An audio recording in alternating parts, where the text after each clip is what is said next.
Bon, bah, bienvenue sur Femmes et Sport Podcast, le podcast qui vous parle des femmes et du sport, forcément. Du coup, salut Barbara, Salut ça Manon, va? très bien, Euh, merci. Ça va, Et toi? ça va, ça va. Du coup, bah, je suis Manon, une de ces hôtes du podcast, et Barbara est avec moi. Et comme c'est le premier épisode, ce que je vous propose, c'est qu'on se présente l'une et l'autre. Du coup, à qui l'honneur? Allez, je te laisse la parole. Vas-y, donc je la prends. Enchantée, merci de nous écouter, merci d'être avec nous aujourd'hui. Je m'appelle Manon, je viens de Bourgogne initialement et je suis partie il y a 5 ans sur l'île de la Réunion où j'ai du mal à partir, donc je suis toujours là-bas. Je suis kinésithérapeute de base et je me suis toujours dit que je ne serais pas que kinésithérapeute, que j'avais besoin d'autre chose dans ma vie pour je sais pas, continuer de m'épanouir. Et donc très récemment, j'ai repris mes études pour faire de la recherche en sciences du sport. Et c'est un peu ça qui nous a fait nous rencontrer avec Barbara, parce que du coup, on travaille sur des thématiques assez similaires. Mais voilà, un petit peu pour la casquette professionnelle. Et sinon, bah, je pense que vous apprendrez à me connaître au fur et à mesure des épisodes. Et toi, Barbara, fais-nous rêver. Alors, je ne sais pas si je vais bien vous faire rêver, mais je viens d'une branche paramédicale aussi, puisque j'ai été orthophoniste pendant quelques années. Et puis, bon, j'étais déjà passionnée par la nutrition et le sport, les sciences du sport. Et je me suis formée du coup à la Bayesian Bodybuilding. Voilà, donc en sciences de l'entraînement et de la nutrition, version bodybuilding. Et j'ai décidé de continuer mes études. Je viens d'être diplômée d'un master en nutrition. Voilà. Mais je suis trop curieuse aussi, comme Manon. J'aime apprendre. Et là, j'ai créé un accompagnement il y a plus d'un an pour aider les femmes à retrouver leur cycle menstruel naturellement, les femmes qui sont touchées par l'aménorrhée hypothalamique, plus précisément. Voilà, donc c'est un projet qui me prend beaucoup de temps.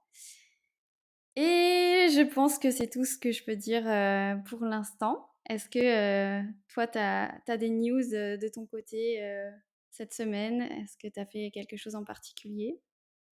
Nos actus de la semaine, ouais, c'est vrai qu'en fait, du coup, on n'habite pas du tout dans la même ville, donc c'est vrai que nous, c'est l'occasion Oui. d'échanger un peu sur nos actualités. Mes actus du moment, bah, j'ai présenté mon sujet de thèse à l'école doctorale et a priori, ça a été validé, donc je pars dans la grande aventure doctorale.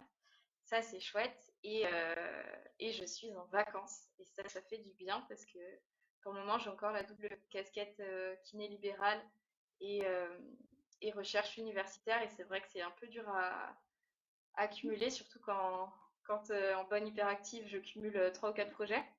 Donc ça va me faire du bien de souffler un peu. Et toi, c'est quoi tes dernières actus? Et ben moi, je mets à jour justement l'un des modules de TELA, puisque l'accompagnement est en vidéo, mais aussi au sein d'un groupe d'échange. Et là, je mets le dernier module à jour et ça concerne plein de sujets de recherche concernant la consommation de certains lipides, la consommation de glucides concernant certaines activités physiques chez la femme.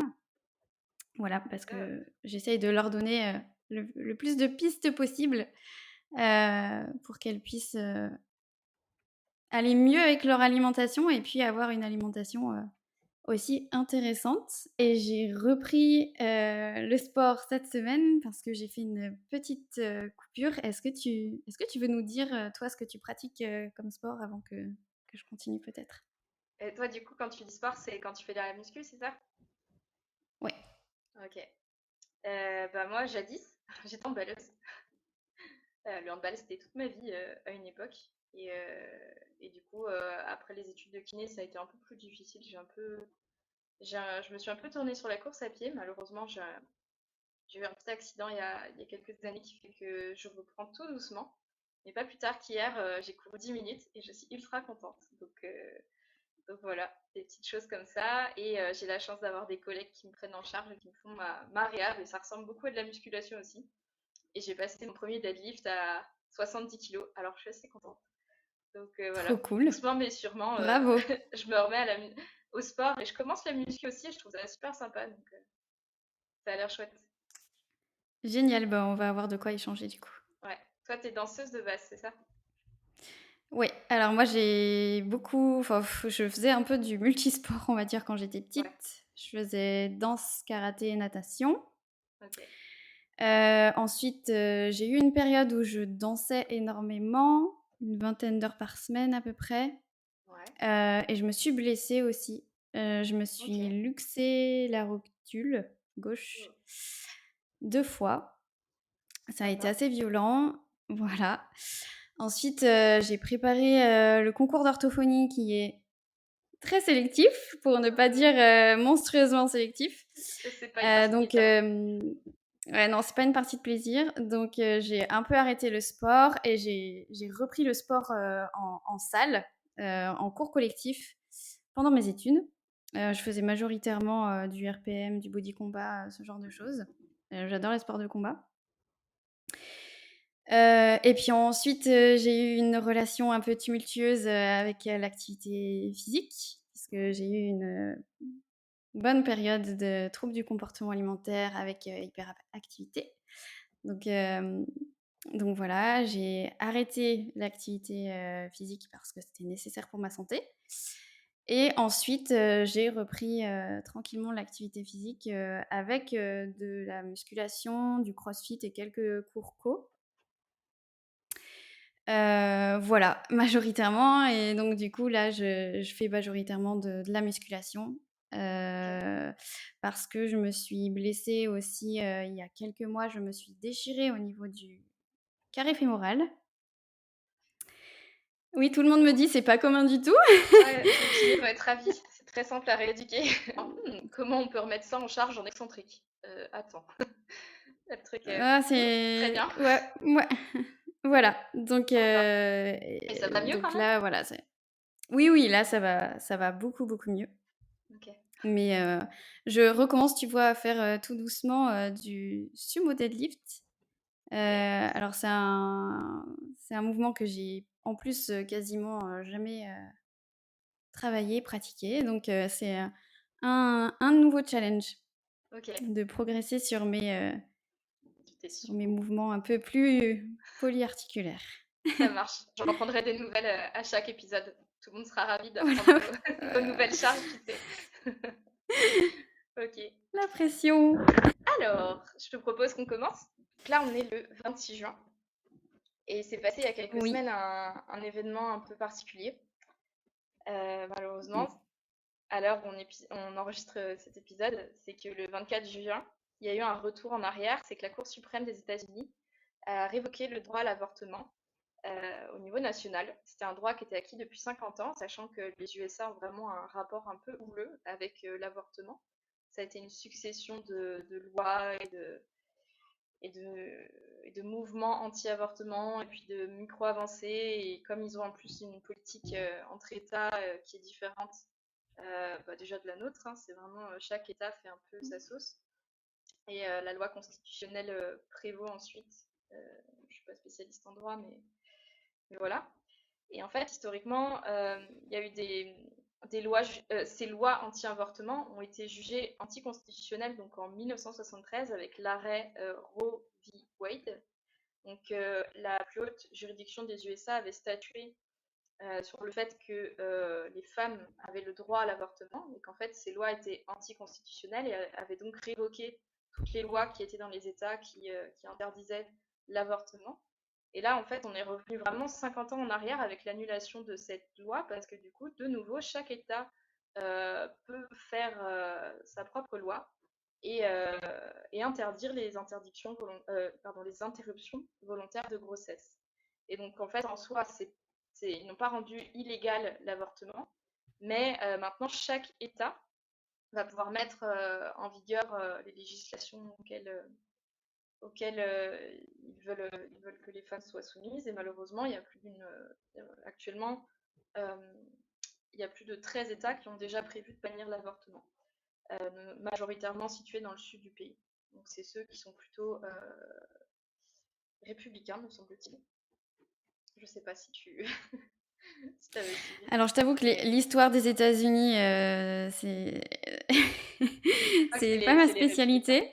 qui Voilà, sont donc très conservateurs et qui ont un lien vraiment très proche avec la religion, notamment chrétienne. mmh, Vraiment des personnes qui sont très conservateurs et qui sont à la tête de ces États et qui du coup peuvent prendre des décisions qui vont prévaloir pour les États. Du coup, un des points qui est important pour nous, c'est qu'en fait le nombre d'avortements ne diminue pas forcément lorsqu'il est interdit. C'est juste que du coup, c'est beaucoup plus dangereux, beaucoup moins sûr pour les femmes de procéder à des interruptions volontaires de grossesse lorsque c'est un pays interdit. Donc, soit elles doivent faire des kilomètres, soit elles doivent le faire de manière inégale, et donc c'est malheureusement un danger euh, pour elles de voir cette loi révoquée. Et ce qu'il faut savoir aussi, c'est que malheureusement, c'est pas seulement l'avortement qui est mis en cause dans ces courants de pensée, mais c'est également l'accès des moyens de régulation des naissances. Donc c'est un mot bien compliqué pour parler des contraceptions. Mais mmh. dans leur courant de pensée, malheureusement, c'est quelque chose qui n'est pas forcément bien perçu également. Donc en fait, on peut se poser les questions de qu'est-ce qui va arriver pour la suite.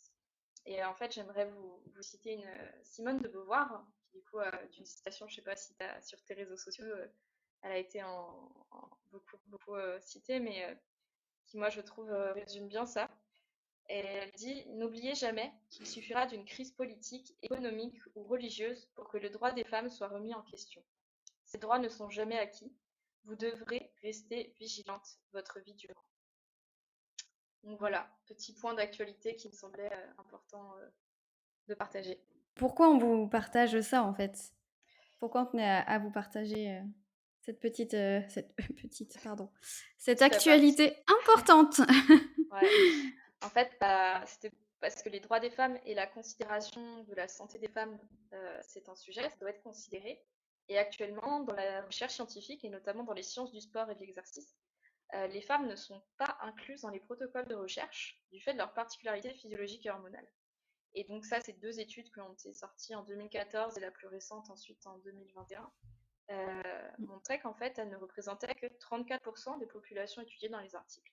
Quand tu dis leurs particularités physiologiques et hormonales, on vous expliquera bien sûr tout ça Mhm. tout au long des épisodes, mais le métabolisme et la physiologie, en tout cas des femmes, est beaucoup plus complexe à étudier que celle des hommes parce que elles sont soumises aux variations hormonales, notamment du cycle naturel, sachant que on va vous détailler là le cycle naturel, mais ce qu'on apprend dans les livres, c'est pas ce qui se passe toujours dans la réalité. Tout à fait. Entre les femmes, le cycle menstruel est différent. Ouais. Dans la vie même d'une femme, le cycle menstruel varie, sans mentionner les grossesses, etc.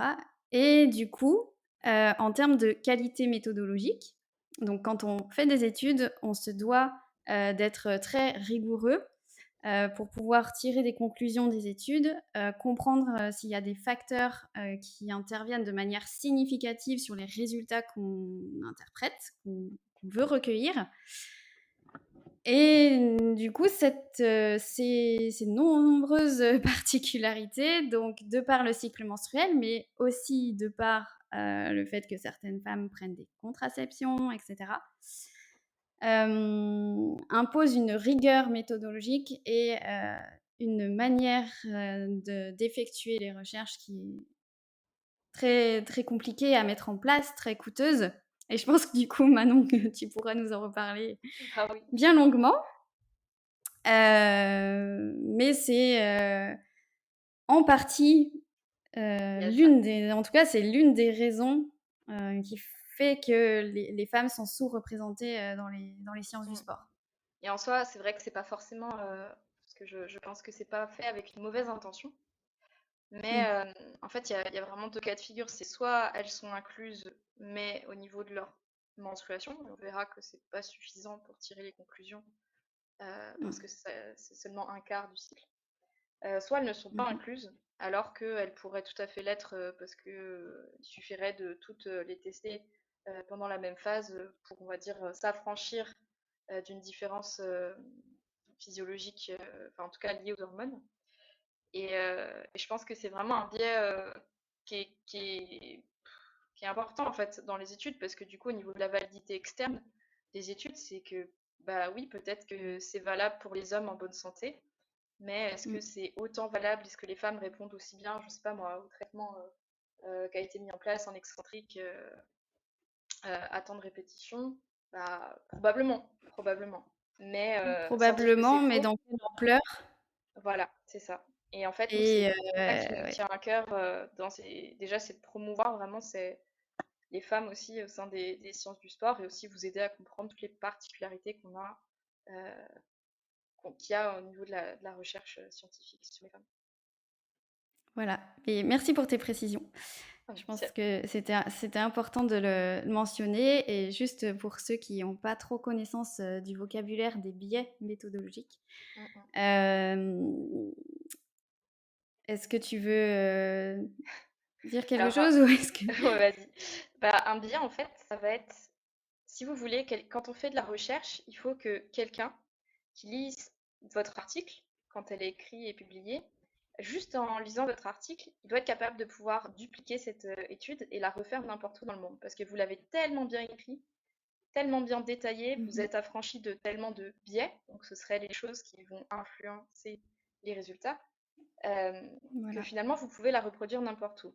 Et en fait, des biais, il y en a à n'importe quel niveau d'une étude. Nous, par exemple, là même, en fait, il y a des biais dans la vie de tous les jours aussi, hein. Par exemple, nous, en parlant, on a des biais parce qu'on a déjà, on va dire, un parti pris, c'est-à-dire que c'est un sujet qui nous intéresse, on est passionné par ce Mmh. sujet, donc forcément, on n'est plus neutre. Je connais pas tous les mots, si vous cherchez sur Wikipédia, il y a je ne sais pas combien de biais. Euh, mais notamment, par exemple, des biais d'inclusion, ça va être si nous, on fait une étude avec des femmes sportives et qu'on inclut, par exemple, des athlètes élites et des personnes qui n'ont jamais fait de sport, c'est un biais d'inclusion important parce que finalement, bah, si on va investiguer un paramètre de performance, et bah, le niveau de base n'est pas homogène, par exemple. Donc ça va être un biais Voilà. d'inclusion majeur. Donc en fait, vous avez des biais à plein de niveaux. Ce qu'il faut juste retenir, je dirais, euh, c'est qu'il faut en avoir connaissance, il faut en avoir conscience quand vous lisez une étude, et qu'en fait, bah, l'idée, c'est d'en avoir le moins possible quand on fait de la recherche. Est-ce que tu veux Et compléter? J'ai l'impression de m'être perdue. non, pas du tout, c'était intéressant. Je donnerais un nom de livre Ouais, sur les biais, mais je vais peut-être mentionner un ou 2 biais, liés aux vas-y. réseaux sociaux, par exemple, qui peuvent être, assez parlants et rigolos. Mais par exemple, si quelqu'un fait un sondage, sur, Instagram dans sa communauté, imaginons, Ouais. une femme, qui a, voilà, des idées un peu, enfin, qui a une communauté, en tout cas, de femmes qui veulent s'affranchir des régimes, et cetera. Attention, hein, il y a aucun jugement de ma part, ne soyez pas biaisés. Et donc cette femme, va demander à sa communauté, combien d'entre vous ont repris du poids, après avoir fait un régime, par exemple? Et puis, la réponse de la communauté, ben, ça va être, genre, 85, tu vois, ont repris du poids, et 15, Mm, mm. n'ont pas repris de poids. Et là, elle va partager dans sa story et elle va dire: «Waouh, c'est incroyable, mais vous vous rendez compte?»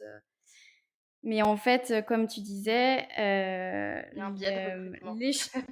il y a un biais de recrutement, c'est-à-dire que l'échantillon qui est représenté dans ce sondage, représente la communauté de cette femme qui, à la base, est Ouais. intéressée pour, voilà, discuter autour des dangers des régimes, et cetera, ce qui n'a rien de mal en soi. Simplement, c'est un biais de recrutement parce que sa communauté est tournée vers ce sujet et est intéressée par ce sujet. Mm, Voilà. complètement. Donc, on essayera aussi peut-être de vous donner quelques outils pour que pour que vous gardiez l'esprit aiguisé. C'est ça. Voilà, et puis n'hésitez pas à remettre en question ce qu'on dit aussi, c'est important. On est là pour, enfin, je pense que le podcast est là pour justement échanger à ces sujets, mais évidemment qu'on est on est ouverte, Complètement. pardon, à la discussion, aux échanges. Et Ouais. voilà, mais ça, c'était un exemple de biais. Et puis, l'exemple typique de biais qui est le biais de halo, par exemple. Ouais. Quand Tu peux nous l'expliquer? ouais, je vais essayer du moins. Quand vous admirez quelqu'un, par exemple sur Instagram, votre influenceur préféré qui a des tablettes de chocolat magnifiques et qui vous dit que pour que ses abdos soient apparents, il fait tel protocole, etc. Euh, et donc vous allez vous dire: «Mais ce protocole, il doit être génial, je vais le faire, je vais avoir les mêmes Mmh. résultats». Et en fait, c'est un peu le fait que, hem, le, comment dire? L'admiration que vous avez pour cette personne, va déteindre, va se répandre en gros sur, tout ce qu'il dit et tout ce qu'il fait. Voilà, parce que c'est quelqu'un d'influent. Oui, donc Et donc, forcément.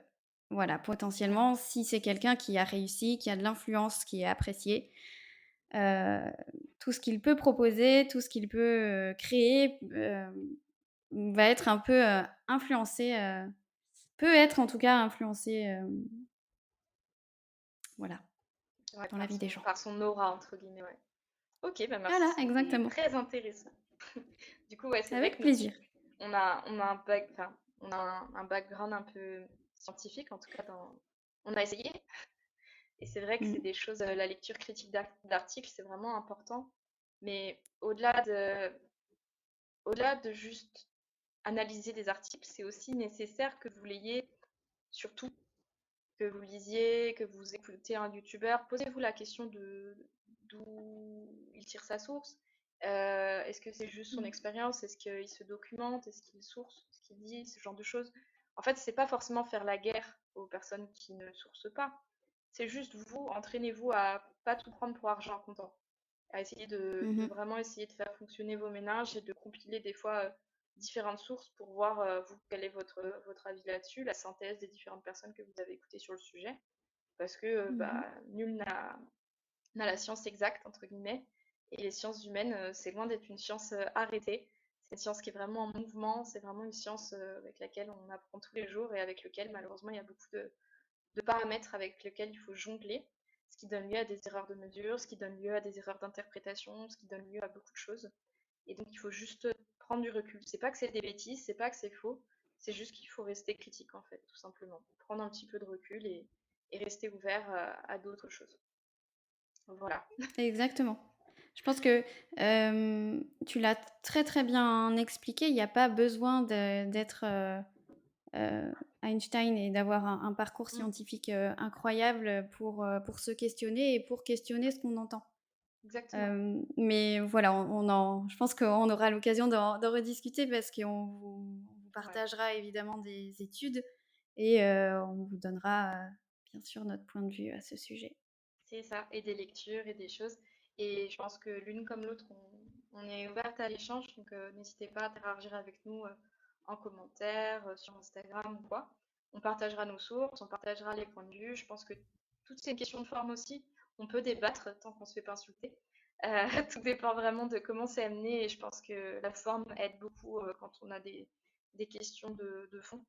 C'est important, je Mmh. pense, de le faire poliment et d'amener un point de vue s'il est différent de manière polie et réfléchie. On s'est un peu Ah, égaré. oui. J'essaie de revenir à nos moutons ou à nos ovaires en l'occurrence. Tout à fait. Du coup, je te propose Mmh. de commencer par le commencement.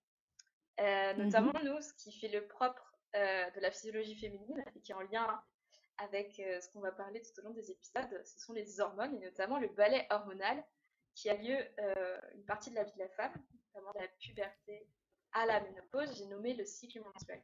Et avant qu'on se lance dans le gros du sujet, parce qu'après je vais pas mal laisser la parole à Barbara sur tout ça, parce que je vais être très précise et expliquer ça très bien, je voulais faire un petit disclaimer. Lorsqu'on parle du féminin et du masculin, parce que du coup, malheureusement, sur les sens, on va employer ces termes au sens biologique du terme. On est consciente que l'identité sexuelle l'identité sexuelle et le genre sexuel sont des sujets et que tout le monde ne se définit pas de la même manière. On essaiera de faire un sujet sur le genre et l'identité sexuelle ultérieurement, mais là, pour simplifier quand même les notions, on parlera vraiment de féminin et de masculin au sens biologique du terme. Voilà.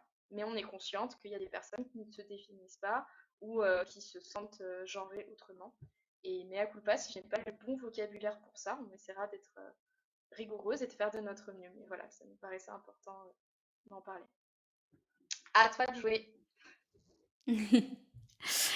Bon, alors du coup, je vais prendre un petit peu la parole et puis disons que ce premier podcast est l'occasion pour nous de vous présenter le cycle menstruel, comment il s'organise, ce qui se passe un petit peu dans votre corps, pour que vous puissiez peut-être mieux comprendre la suite. Mais encore une fois, on ne sait pas tout. Enfin, en tout cas, je n'ai pas la science infuse et je n'ai pas la prétention de tout connaître. Donc voilà, j'essaierai d'être aussi la plus rigoureuse possible. Mais si vous avez des remarques Et elle l'est, ou et des... elle est brillante. Donc en fait, on va t'écouter. Et ne t'inquiète pas, c'est parfait. Je sais, me l'a déjà. Voilà, Je sais ce qu'elle a écrit, c'est n'hésitez pas. nickel. Mais voilà, pas de problème. On a entendu et pareil pour moi. Et si jamais Mais vous alors, voyez tu des sais que coquilles, n'hésitez pas à nous dire quand même. Dis-moi. tu sais quand même que j'ai appris des choses en écrivant, j'ai appris quelques petites choses. C'est Bon, bah, que parfait. déjà j'ai appris qu'à la naissance, donc chez le nourrisson qui naît de sexe féminin, Ouais. le stock d'ovocytes, donc les cellules qui pourront potentiellement rencontrer un spermatozoïde plus tard, Ouais. ce stock-là était, programmé en fait. Il D'accord. était, défini dès la naissance visiblement, Ok. ce dont j'avais eu vent, mais j'étais vraiment pas sûre. Voilà, et donc il y aurait 300 à 400, dans ce stock, il y en aurait de 3 à 400. Ok. Donc c'est une partie Voilà. un peu génétique qui va déterminer le Et stock. ben, oui, je suppose oui, Je effectivement. pense aussi. Ok. Ouais. Et donc ça c'est le point de départ. On est avec du coup des Ouais. ovocytes. Des ovocytes, exactement. À ne pas confondre avec ovule, ce Oui. n'est pas la même chose. C'est En quoi la fait, différence? alors quand on parle, d'ovulation et quand on dit l'ovule est, propulsé dans la trompe, donc j'en Ouais. reparlerai juste après. Eh bien non, en fait, c'est toujours l'ovocyte. D'accord. L'ovule, c'est l'ovocyte qui va devenir ovule lorsqu'il rencontre le spermatozoïde, Lorsqu'il est fécondé donc. lorsqu'il est fécondé. Donc on parle D'accord. plus d'ovocytes, Très bien. Nous serons rigoureuses. visiblement. Magnifique. Voilà. Donc encore quelques notions de base. Donc quand on parle de puberté, il Mhm. s'agit en fait de la période de 2 ou 3 ans avant l'apparition des règles, c'est quand les caractères sexuels secondaires apparaissent. Et donc les premiers cycles menstruels, ils sont anovulatoires et ils peuvent être un peu irréguliers. Donc il ne faut pas s'inquiéter. Ok. Ensuite, il y a la période donc dite fertile, où là, les cycles sont censés être bien installés, même si évidemment, je le disais tout à l'heure, ils peuvent être soumis à des variations chez la même femme, courant de sa vie, et puis bien sûr aux grossesses. Et un autre mot de vocabulaire, c'est la période climatérique, donc c'est la période qui est autour de la ménopause, lorsque les cycles redeviennent anovulatoires, enfin, où ils vont devenir progressivement anovulatoires et irréguliers. Et c'est la période donc où les symptômes de la ménopause commencent tout court. Ouais. Et c'est une C'est ça période qu'on qui a... dure 6 à 7 ans. c'est ça qu'on appelle périménopause aussi, c'est ça? Oui, il me semble, oui. Mm. Il me semble aussi, ouais. Ok. Bah, effectivement, en Voilà. fait, les femmes sont vraiment tout au long de leur vie, enfin, soumises à différents parcours chemin de vie, je trouve, un peu des signalétiques avec vraiment la puberté comme commencement, une première Mhm. direction que le corps prend. Et ce que je trouve hyper poétique, enfin, parce que du coup, une fois que moi, quand je me suis remis dans le cycle menstruel pour la thèse, bah, je me suis dit, non, mais quand même, le corps est impressionnant parce que tous les mois, il donne la possibilité d'avoir une fécondation. Et en fait, tu dis tous les mois, je sais pas comment on a conçu ça, mais on se dit que ouais, il y a la possibilité de. Et je trouve que c'est un exemple magnifique de résilience, le cycle menstruel. On en parlera, mais tout le but du cycle menstruel, c'est l'ovulation. S'il n'y a pas eu fécondation pendant l'ovulation, donc en fait, bah, il n'y aura pas de bébé. Et donc les menstruations recommenceront pour nous redonner une chance le mois suivant. Et je trouve vraiment que c'est un bel exemple de résilience et c'est finalement un peu poétique de voir ça comme ça, de se dire que à chaque fois ton corps te donne une possibilité nouvelle d'avoir ça et je trouve ça beau en fait, que ça s'arrête jamais, que ça se passe de notre puberté jusqu'à la ménopause. Finalement, de le voir Mhm. comme ça permet aussi de pas seulement subir la période des menstruations parce que c'est tellement plus que ça. On part du principe qu'on explique le cycle menstruel comme il est expliqué dans les livres, ce Ouais, qui n'est pas tout à fait, pas toujours représentatif de ce qui se passe chez toutes les femmes et chez la même femme au cours de sa vie. bien sûr. Donc en fait, le cycle menstruel normal, entre guillemets, durerait donc 28 jours, c'est-à-dire 4 semaines. Mhm. Donc voilà, sur un mois. Et il commence avec la période des menstruations. Donc la période des règles, c'est la période où l'endomètre est perdu, où, pendant laquelle les hormones sont relativement basses.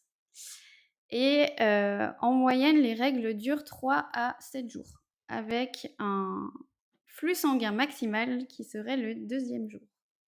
Ok. Voilà. Ensuite, donc, c'est la phase folliculaire qui commence. Pourquoi on l'appelle la phase folliculaire? Tout simplement parce que vous allez avoir un follicule qui va se développer et qui va devenir dominant.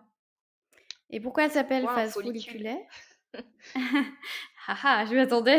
Ah, Un follicule, c'est un ensemble de cellules. Donc en fait, au début, si vous voulez, dans la phase folliculaire, il y a plusieurs phases. Donc à l'intérieur de cette phase, il y a plusieurs moments.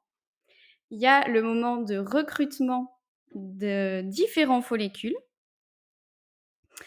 Ensuite, il y a le moment où un seul follicule est sélectionné. Donc c'est le follicule qui va dominer. ok. Donc ça, c'est autour du jour 5-7 à peu près du cycle.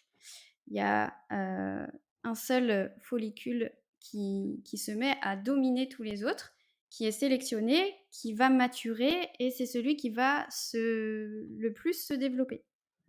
Ok. Et donc, un peu avant l'ovulation, donc ce follicule continue à se développer et c'est celui du coup qui sera relâché, enfin du moins c'est celui qui prépare l'ovocyte à être relâché dans la trompe lors de l'ovulation. Ok. Voilà, et donc cette phase folliculaire, elle s'appelle aussi folliculaire, donc parce qu'il y a ce phénomène de follicule qui mature et Mhm. parce qu'elle est majoritairement dominée par une hormone qui est sécrétée par le cerveau. Donc en fait, au début du cycle, votre cerveau va sécréter une hormone qui s'appelle la FSH, donc qui s'appelle Follicle Stimulating Hormone, follicule encore. Ouais. Je ne sais même plus comment elle se dit en français pour te dire. Et pour te bah, tu dire. sais quoi, quand je crois que on dit FSH, mais je crois c'est l'hormone folliculostimulante, je crois. Mais dans les Oui, cours, il me semble. elle est écrite FSH quand même. FSH, Mm. voilà. D'où mon ignorance. Ouais. Donc c'est la FSH qui est majoritairement dominante pendant cette partie-là du cycle et elle va stimuler les ovaires à produire des œstrogènes. Donc attention, hein, je vous fais pas l'arrière-plan, il n'y a pas que ces deux hormones qui sont Mm. sécrétées. mais majoritairement, c'est ce qui se passe. La FSH stimule les ovaires à produire des œstrogènes. Et les œstrogènes vont en fait envoyer un message au cerveau une fois qu'ils auront atteint leur production maximale. Et le cerveau va changer sa production hormonale et ce n'est plus la FSH qui va dominer, mais il va y avoir un grand pic de production de LH, donc l'hormone lutéinisante, si je le dis bien, Je crois que c'est ça, ouais. en bonne, en Ouais, bonne ouais, en français. orthophoniste que j'étais. Ah oui, oui, je dirais pareil. Voilà, donc la luteinizing hormone. C'est ça. Et donc, c'est la LH qui va déclencher l'expulsion de l'ovocyte dans la trompe. Voilà. Et c'est la phase lutéale qui va commencer. Et la progestérone va pouvoir être produite à partir de l'amas de cellules qu'il reste du follicule dominant. Donc, en fait, le follicule dominant a permis la maturation de l'ovocyte. Mhm. L'ALH peut déclencher l'ovulation, donc la propulsion de l'ovocyte dans la trompe, et les cellules qu'il reste, qu'on appelle le corps jaune ou le corpus luteum, va permettre la sécrétion de progestérone. Et la progestérone, elle est importante parce qu'elle va continuer à stimuler l'endomètre, ce qui potentiellement permet l'implantation de l'ovule qui aura été du coup, enfin de l'ovocyte qui aura été fécondé par un spermatozoïde et donc qui sera devenu ovule. Et petite précision du coup pour celles qui traquent leur cycle menstruel éventuellement en vue d'une grossesse. Donc l'ovule pourrait survivre de 12 à 24 heures après la propulsion dans la trompe et le sperme 3 à 5 jours. Ça fait une période de fertilité quand on cumule les deux qui est un peu plus grande que Exactement. J14. Donc, Sachant que exactement. l'ovulation n'a pas toujours lieu à J14. Mais ça, on y Voilà, reviendra un donc peu plus en détail. Mais effectivement, mais ouais, c'est j'allais y beaucoup venir, plus c'est complexe que ça. Et c'est pour ça que la symptothermie, donc l'analyse combinée, enfin, en tout cas, c'est une méthode de contraception Mmh. naturelle par indice combiné, est très intéressante Mmh. quand on cherche justement à procréer, parce que du coup, on commence à connaître quand est-ce qu'on ovule, quand est-ce que du coup on est fertile. Ça Exactement. favorise grandement les choses. Voilà et donc petit ajout, pendant la phase lutéale, donc la phase où la progestérone, est plus produite, parce qu'elle est plus produite que dans la phase, folliculaire, votre température corporelle augmente environ de 0, enfin peut augmenter de 0,5 degrés, ce qui n'est pas rien en termes de thermogénèse. Et voilà, et comme vous le disiez Manon, on dit que l'ovulation est à J14, donc j'appelle ça le cycle licorne, le cycle J'adore le cycle des livres, donc qui est le de cycle J1 licorne. à J14, enfin, etc. Le cycle, le cycle des livres, le cycle licorne. Le cycle Mais parfait. l'ovulation, en fait, n'est exactement. Mais l'ovulation n'est pas toujours à J14, elle est dans ces eaux-là, à peu près. Et puis, il faut savoir quand même que le cycle normal est considéré normal de 21 à 35 jours. Donc, il y a de la marge. Il y a Beaucoup de quand même marge. 14 jours de différence. C'est ça. Un écart type conséquent. Exactement. Et à mon avis, pas mal de variabilité interindividuelle. Tout à fait. Mais bon, on y Mhm. reviendra. Bon, bah merci pour ce cours. Est-ce que tu avais fini ou pas? Alors, j'ai fini à ce sujet. Cool. J'espère que j'ai été assez, C'est clair. Oh bah oui, moi je trouve que ça assez fait un claire. très bon rappel du cours des SVT qu'on est censé tous avoir eu en quatrième. Si, si, il y a déjà quelqu'un qui vous a dit ça, c'était votre prof d'SVT en quatrième, troisième, et c'est toujours au programme, j'ai vérifié. Donc normalement, Ah, mais vous devriez savoir. je- c'est même sûr parce que je reçois sur Instagram des messages de profs Ouais. qui me disent: «J'ai donné un devoir à mes élèves sur le cycle menstruel». Ah, j'adore quand vous m'envoyez des messages comme ça, je suis juste refaite. Ouais. Mais Et en moi, à fait, cette époque-là, je pense que pardon. j'étais pas attentive. Bah, ça fait beaucoup de données en fait à considérer Mmh. en peu de temps, et c'est vrai que c'est très intéressant à étudier pour la notion de rétrocontrôle positif et négatif. Et en fait, du coup, moi, c'est au début, je l'avais expliqué comme toi à mes directeurs de thèse et à mes collègues, et ils m'ont dit, ok, bah non, c'est bien, mais là, fais-nous un cycle menstruel pour les nuls parce qu'on va pas y arriver. Alors du coup, je me suis entraînée à faire une version un peu plus simplifiée. On n'est pas sur du cycle menstruel licorne, mais on est sur je sais pas, un cycle menstruel pour enfants.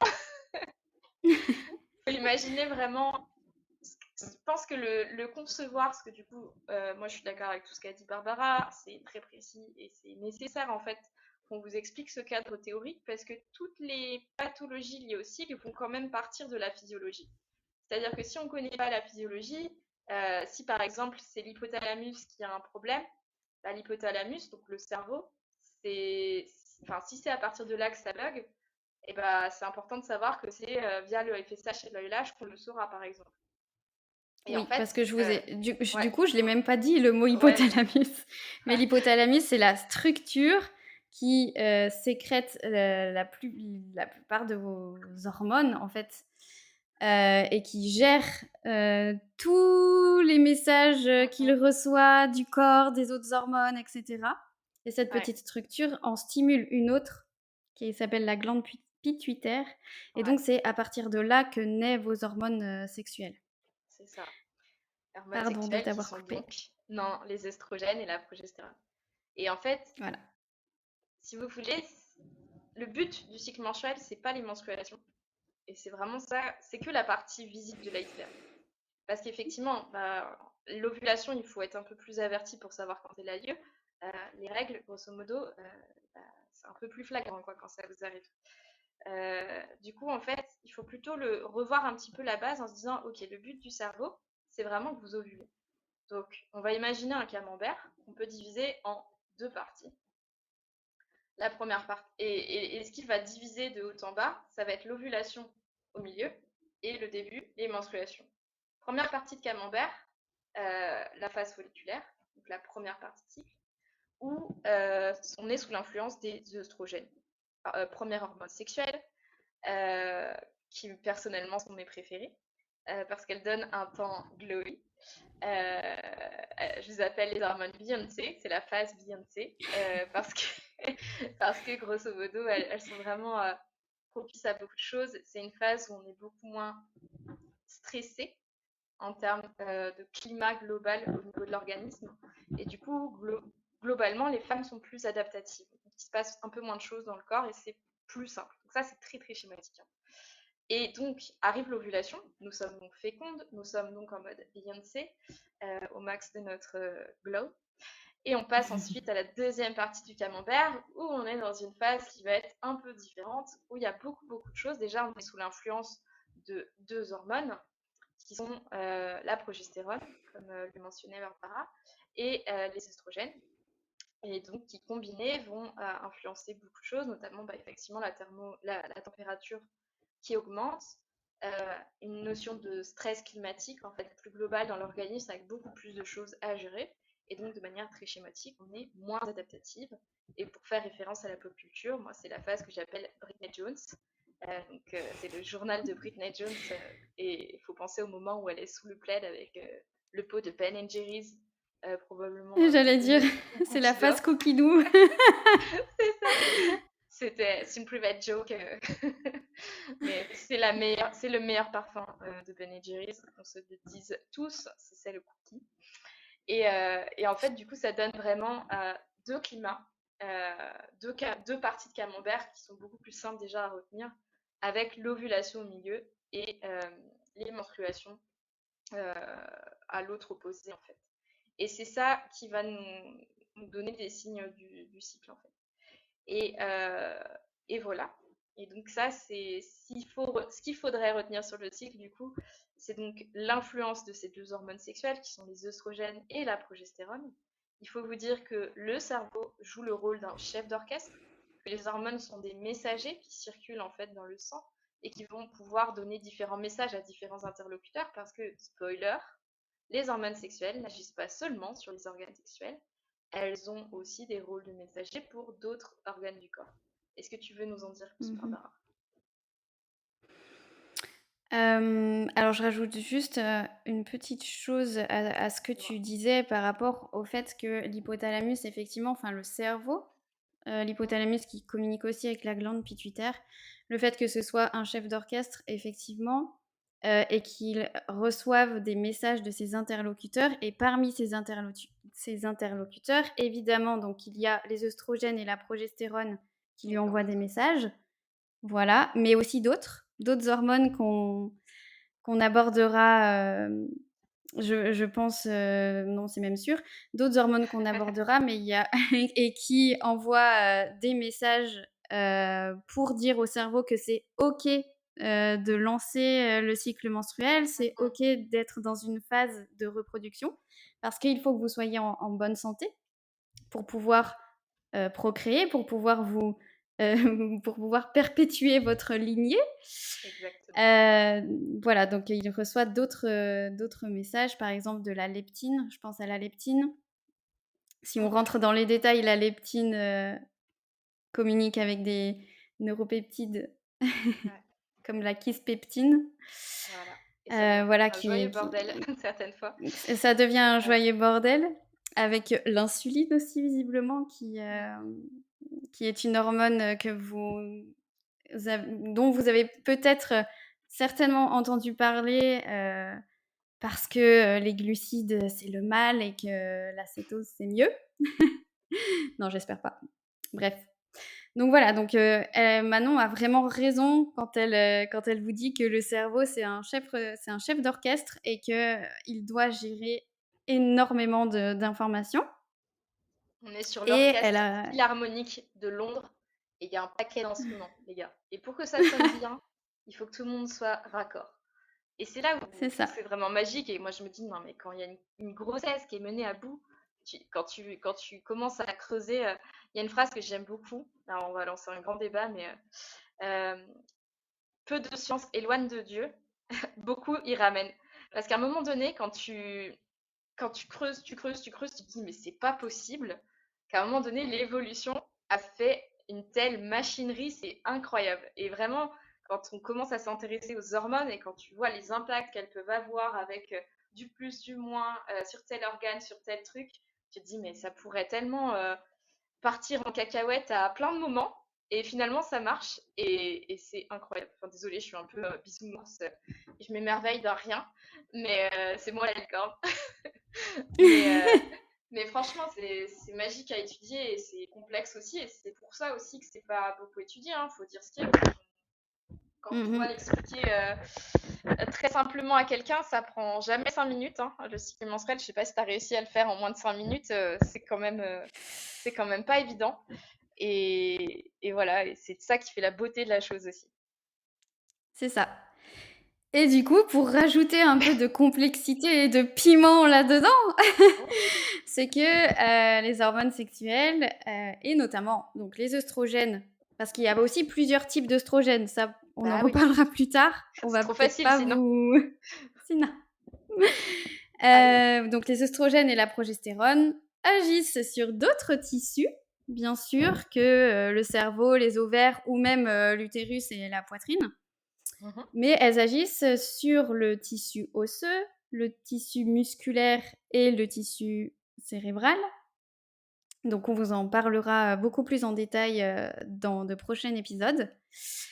Et c'est aussi pour cela que les recherches s'ouvrent vraiment au métabolisme féminin, notamment en sciences du sport, comme on l'évoquait tout à l'heure. Et la thèse de Manon en fera l'objet. Est-ce que tu veux nous donner quelques mots à ce sujet? Bah oui, merci. Effectivement, déjà, je suis très très contente parce que bah, il a fallu que j'explique ça à plein de quarantenaires qui, clairement, c'est plus simple de l'expliquer à une nana. Et j'ai beaucoup enfin, pour mon stage de master, j'ai eu la chance de travailler avec une auteure qui publie beaucoup, un acteur majeur sur les cycles menstruels qui s'appelle Yangtze de Junge, Xan de son prénom. Et en fait, la première question quand j'ai voulu travailler sur les cycles menstruels, on m'a dit, pourquoi? Mais pourquoi Manon? Enfin, ouais, non, enfin, nous, on veut pas travailler avec toi.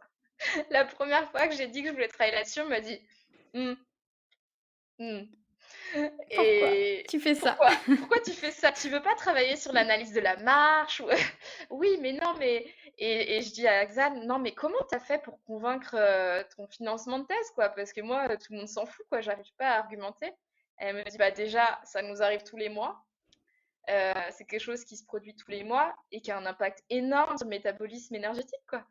Et ça, dans les sciences du sport, c'est un incontournable. En fait, votre Mhm. métabolisme énergétique, pour ceux parce que là, on commence déjà à faire notre jargon médical, le métabolisme énergétique, ce sont les usines qui sont capables de vous amener de l'énergie. Je suis en train d'avoir plus de batterie nulle part. Il va falloir que je trouve des solutions. Euh, Ce sont les usines qui sont capables d'amener de l'énergie à votre corps. Notamment, vous avez des usines qui sont assez polluantes, comme par exemple l'anaérobie lactique, qui elle va faire des déchets qui sont assez connus, les lactates. Et là, pareil, je schématise, c'est beaucoup plus compliqué que ça, mais pour bien le Ah comprendre, ouais, c'est plus simple. là, je vais t'arrêter parce que C'est pas des le déchets. lactate, Vas-y. c'est pas un C'est déchet. que ça peut provoquer l'arrêt de l'exercice. C'est pas forcément déchet, c'est utile. Enfin, Oui. c'est jamais par hasard que les choses se font. Voilà, ça permet vraiment à l'énergie de se recycler. Mais Tout à bon, fait. on reviendra sur le sujet. Donc en fait, vous avez différentes Excuse-moi, usines. Non, non, t'inquiète, rigueur et précision. Moi, je suis plus je suis très laxiste et à chiante. la cool. Et Barbara, c'est maître rigueur. Mais c'est comme ça qu'on Attention. progresse. Et du coup, en fait, vous avez différentes usines, donc anaérobie lactique, anaérobie alactique et aérobie, qui pourrait être considérée comme une usine un peu plus bio, avec un peu moins de déchets. Attention, pas tapez-moi. Et en fait, du coup, tout ça, c'est de l'infiniment petit. C'est vraiment si on mettait un microscope sur votre corps, mais ça se passe sur l'infiniment petit. C'est des choses qui sont peu perceptibles en fait, à part en fatigabilité. Mais c'est des choses qui se passent sur l'infiniment petit. Et les hormones, en fait, ça vient sur le même niveau. Donc en fait, c'est à partir de là que j'ai pu convaincre mes directeurs de thèse et toutes les personnes en fait qui travaillent sur la biomécanique. Là, je vais être dans un laboratoire de biomécanique. C'est qu'en fait, ça avait un intérêt et ça avait probablement une influence sur les indices de fatigue neuromusculaire et les contractions musculaires et la fatigabilité à l'effort et l'endurance de force et toute la capacité en fait à maintenir un effort durablement. Parce que avec différents climats hormonaux, c'est très très très très probable euh, que des choses différentes se passent. Et malgré le fait que certaines méta-analyses et revues systématiques, qui sont les plus hauts niveaux de preuve dans la littérature scientifique, euh, pour le moment n'ont pas réussi à sortir des évidences suffisantes, ce sont vas-y, ce sont des grandes tendances en fait qui sont évoquées en ce moment, c'est qu'effectivement on aurait donc deux climats, l'un plutôt propice et adaptable à l'entraînement et l'autre un peu moins. Donc la partie repenser à mon camembert, la première partie Beyoncé et l'autre partie Britney Jones. Et en fait, moi, le but de ma thèse, ça va être de prouver tout ça, d'essayer de mettre en évidence avec du coup une grosse rigueur méthodologique, ce qui manque cruellement aux études qui ont été faites Mhm. depuis les 20 dernières années sur les cycles menstruels, mais parce que ça implique beaucoup de budget, ça implique une grosse logistique, ça implique vraiment d'avoir aussi des personnes qui soient capables de croiser le métabolisme féminin et le métabolisme du sport, et il n'y en a pas tellement en France, il n'y en a pas tellement dans le monde tout court.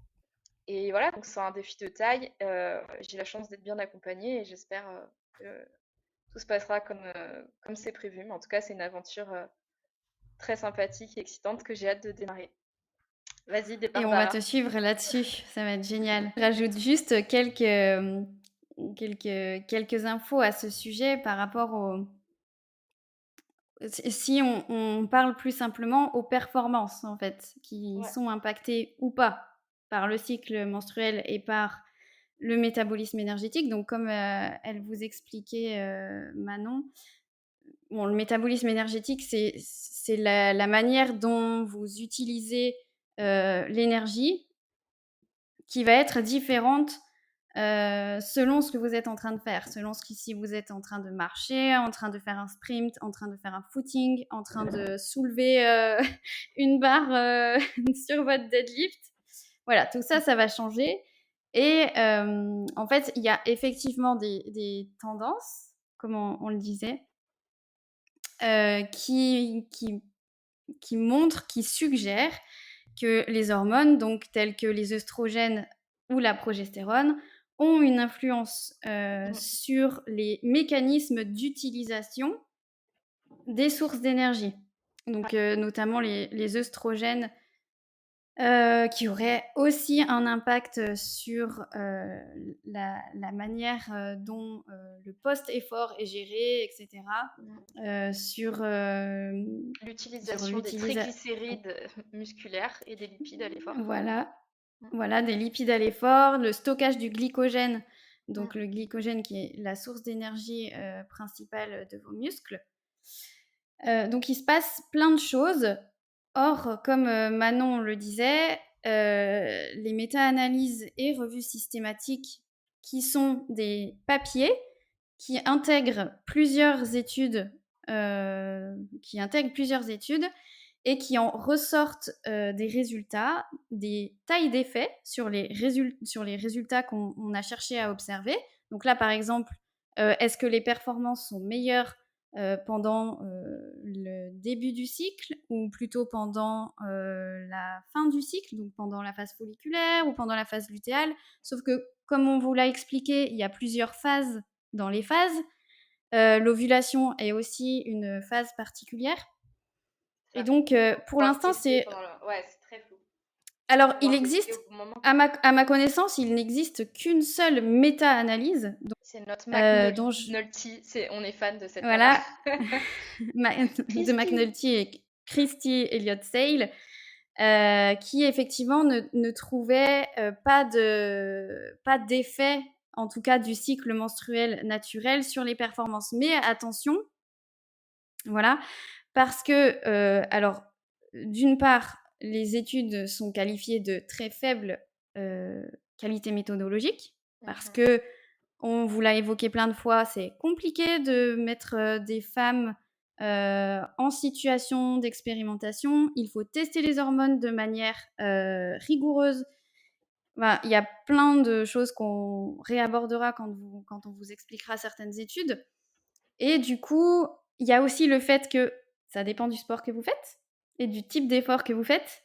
Donc, pour l'instant, on n'a pas encore de grosses évidences scientifiques, de grosses preuves scientifiques. En tout cas, il faut en accumuler des preuves. Il faut que les preuves soient reproductibles. Il faut que... en gros, il nous faut beaucoup plus d'études de bonne qualité. Pour pouvoir... La boucle est bouclée avec les biais dont on vous parlait tout à l'heure. C'est que vraiment, il faut avoir le moins de biais possible. Et vraiment, c'est quand j'ai commencé un peu à expliquer... parce que là, du coup, on vous parle juste du cycle naturel. On n'a pas encore parlé des contraceptions. Et quand j'ai évoqué ça avec mes directeurs de tête, on dit « Ah, c'est... On comprend pourquoi il n'y a rien, ou il n'y a pas grand-chose et pourquoi personne ne le fait. » Ouais, c'est complexe. Voilà. Très complexe si on veut faire ça bien. Ni les troubles du cycle. Ni les troubles du cycle, parce que, spoiler, il n'y a pas que l'aménorrhée dans les troubles du cycle. C'est ça, on a le syndrome des ovaires et les troubles aussi, les déficiences de la phase lutéale, les anovulations. Vous pouvez avoir des règles mais ne pas ovuler, bien sûr. C'est ça. Donc vraiment, il y a plein de choses. Et en fait, je pense aussi qu'il faut pouvoir préciser. Les femmes sont capables de performer quelle que soit leur période du cycle. Et en fait, si vous voulez, le but de ces études, pour moi, d'un point de vue éthique, c'est pas que les femmes qui, si jamais on a des évidences qui montrent qu'il y a une phase dans laquelle on performe moins, ce soit un critère de non-sélection, par exemple en équipe de France ou dans le match du soir. Là, ce serait éthiquement problématique que ces conclusions se passent comme ça. Je crois juste que savoir, c'est pouvoir, et que si les femmes peuvent se traquer, et c'est ce que tous les auteurs concluent à ce sujet, c'est de l'importance de monitorer le cycle, l'importance de se connaître, l'importance de savoir dans quelle phase on est, pour pouvoir en référer à son entraîneur, à son coach, ou pour soi-même, et pouvoir adapter l'entraînement du jour. Euh, Comprendre aussi l'état d'esprit du jour quand on est un peu plus fatigué, un peu moins motivé, etc. Et pouvoir adapter au jour le jour. Et dans Exactement. un état d'esprit de prévention des blessures, et là c'est ma casquette kiné qui parle, pour moi c'est un levier énorme en fait. Quand on parle de perf, Mm. quand on parle de haut niveau, la performance elle se joue à ce genre de détails, elle se joue sur ce petit rien qui fait qu'on pousse un tout petit peu plus ou un tout petit peu moins et qu'on s'écoute et qu'on se Exactement. connaisse. Et ça, c'est vraiment un levier énorme d'éducation des femmes. Alors certes, on a des cours en SVT, mais manifestement, d'un niveau bientôt de troisième cycle que je démarre, il a quand même fallu que je reprenne ce cours d'SVT. Et pourtant, je pense pas que j'étais pas intéressée à l'époque. En tout cas, ça me dépassait un peu. Je l'ai revu en PACES. Il a vraiment fallu que je m'y remette sérieusement pour mon master. Donc Mhm. c'est sûr que c'est des données qui sont un petit peu complexes à comprendre au début, mais c'est une nécessité de pouvoir les assimiler en tant que femme, je pense. Et en tant qu'entraîneur aussi. Un des Ouais. retours qu'on m'a fait aussi, c'est que ah, c'est bon, je comprends un peu mieux dans quelle phase t'es. Et par exemple, bah, dans la phase Britney Jones, il y a quelque chose qu'on appelle le syndrome prémenstruel, donc la phase lutéale, aka la phase Britney Jones où je vous ai parlé du plaid et de Ben Jerry's et que grosso modo c'était un peu l'antithèse de la phase Beyoncé. C'est un peu moins glow en termes de climat. Eh bien, il peut y avoir chez certaines femmes des syndromes prémenstruels qui sont un ensemble de symptômes pas forcément faciles à vivre, avec des troubles de l'humeur, avec une grosse fatigue, des douleurs, des dysménorrhées Mhm. qui peuvent commencer à ces périodes-là. Des C'est très dysménorrhées. Mhm. différent. Dysménorrhées, ce sont les douleurs ressenties dans le bas-ventre et pendant les menstruations aussi. C'est le même terme. Eh bien, euh, eh bien en fait, savoir identifier cette phase, ça permet vraiment de comprendre des choses et aussi pour les personnes qui vous entourent, aussi en tant que coach, savoir où en sont vos Mhm. joueuses. C'est peut-être pas le moment de la sticoter comme pas possible jusqu'à la faire craquer parce que hormonalement, elle n'est pas forcément dans un jour où elle va pouvoir vous répondre comme d'habitude, par exemple. Mhm. Sachant que là, on n'est pas tout égal là-dessus et je pense qu'on n'est pas tout égal de base sur la sensibilité hormonale. Il y a des personnes pour qui il n'y a pas tant de Exactement. changements d'une phase à l'autre. C'est très très individuel aussi. Et ça, c'est là toutes les limites de la science aussi. C'est que même quand vous donnez un dafalgan, il y a des personnes qui répondent très bien et d'autres pas du tout. Et c'est la même chose pour les hormones. Donc vraiment, la difficulté de faire de la science, c'est qu'on est tous uniques, tous égaux. Pas tous égaux, justement, tous uniques. Et que Mhm. ça va être une moyenne des résultats et que dans cette cohorte, dans cette population étudiée, il y aura des personnes qui répondront beaucoup et d'autres qui répondront pas du tout. Et le résultat qu'on sortira d'une étude, ce sera la moyenne de ces personnes. Voilà. Voilà. Et avec des petites machines qui diront si c'est significatif ou pas. Bref, Exactement. mais Rapide. je voulais juste rajouter que le syndrome prémenstruel a un vrai diagnostic. Donc, si vous avez des difficultés avec la période juste avant vos règles, donc la semaine avant vos règles, c'est important de pouvoir consulter Ouais. quand même et voilà, d'essayer de minorer ces difficultés parce que malgré tout, ça peut avoir un impact assez énorme sur la qualité de votre vie. Et en tant que sportive, donc Manon parlait du syndrome prémenstruel, mais du coup, pendant les menstruations, donc pendant les règles, il y a quand même pas mal de données qui suggèrent que la récupération est moins bonne. Voilà, et c'est la méta-analyse donc qui le montrait, même si les études sont d'assez faible qualité méthodologique et que bien sûr, il y a des variabilités entre les femmes et que bien sûr, on a besoin d'autres études, les performances pendant les règles seraient quand même moins bonnes que, que pendant le cycle, enfin que pendant les phases prolifératives en tout cas.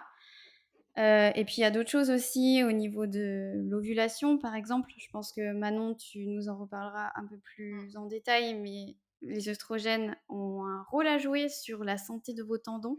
Donc voilà, elles ont un impact sur la santé tendineuse. Donc, il y a encore plein de choses à apprendre, mais je pense que ce qu'on voulait vous transmettre sur ce premier épisode, c'est que, euh, en gros, vous êtes une merveilleuse créature de la nature, très complexe et ultra intéressante Ouais. à étudier.